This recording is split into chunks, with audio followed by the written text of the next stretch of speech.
So Clark used a cotton bag to clean his Game Boy. Yeah. What should be the problem of your Game Boy, little boy? Because it's dirty. Okay, what? This part of it is dirty. Dirty. Okay, can you say hi to your pants? Hi. More. Hi, pants.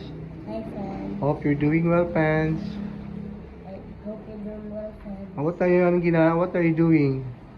Cleaning Cleaning and fixing your Game Boy. cleaning Game Boy. Macy? So you can still fix that? You can still assemble that? Yeah. Okay, that's good.